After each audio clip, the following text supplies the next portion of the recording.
Buenas tardes. Este es el parte médico del COVID-19 en el estado de Yucatán. Adelante, doctor. Gracias, licenciada. Este es el parte médico de este domingo 10 de abril.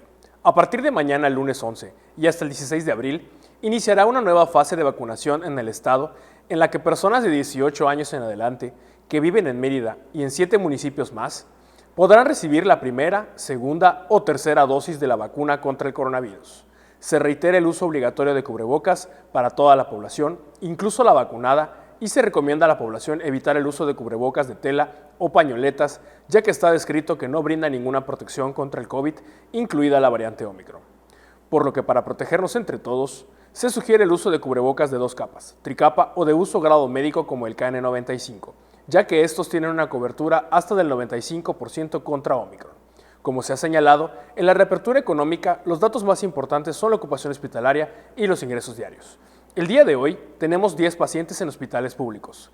102.662 pacientes ya se recuperaron, no presentan síntomas ni pueden contagiar. Esta cifra representa el 93% del total de contagios registrados, que es de 109.631. Hoy no se detectaron nuevos contagios de coronavirus. De los 109.631 casos positivos, 761 son de otro país u otro estado.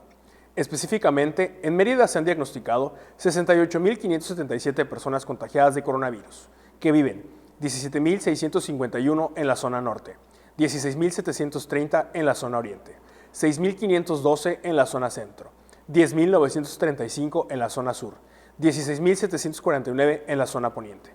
En este parte médico no se reportan fallecimientos. En total, son 6.931 las personas fallecidas a causa del coronavirus. De los casos activos, 28 están estables, aislados, monitoreados por personal médico de los servicios de salud de Yucatán. Presentan síntomas leves. Como ya se mencionó, 10 de los casos positivos están en hospitales públicos y en aislamiento total. Hay otros pacientes a la espera de diagnóstico. El rango de edad de los casos es de 1 mes a 107 años. Los indicadores semanales del semáforo estatal de salud marcan color verde. Hasta aquí el reporte, licenciada. Gracias, doctor. Buenas tardes.